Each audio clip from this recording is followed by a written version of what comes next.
Noroc frate, cum e acolo, aici e fric și plouă. Nu mai ești tu, mai am doar o poză, două. Te-ai cam grăbit, nu crezi, ai fost iubit, nu vezi. De câte ori ți-au zis tot să lași motorul, că tu pierzi de fapt, nu tu ai pierdut. Noi am pierdut un prieten. De fapt, de ce să mai credem în Dumnezeu când pierdem? Câte un om drag, de multe ori nevinovat am dat. E pentru tine virile, e pentru tine cu drag. Am dus cu toți o zi, două, ba chiar trei. Fără să vrei, provoca multă durere printre ei. S-a scris, a povestit, eu am rămas uimit. De fapt, la fel și Schmidt, știi, rămâi umit. Profesorii te știu, fără să fiu prezent, fără să fiu conștient de intensitatea sentimentelor. Spun că ai lăsat ceva în spate, bun să ai o zi amară, o seară amară, o sărbătoare specială transformată într-o cursă specială. Te-am pierdut pe tine, acum scriu îndurerat, ne-este dor de tine, dar tu ai plecat. Ne veghezi acum ca un îngeraș, te simt, resimt și acum acel sentiment urbind de ură, că viața e dură și tot așa.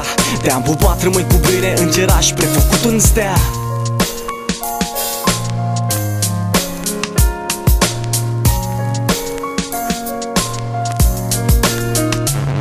Nu mă pot opri din plâns, nu pot explica de ce ai ales să pleci dintre noi, Aline. Întoarce-te înapoi, chiar dacă știu că nu se poate. Întoarce-te înapoi, nu ne lăsa în spate. Nu mă pot opri din plâns, nu pot explica de ce ai ales să pleci dintre noi, Aline. Întoarce-te înapoi, chiar dacă știu că nu se poate. Întoarce-te înapoi, nu ne lăsa în spate.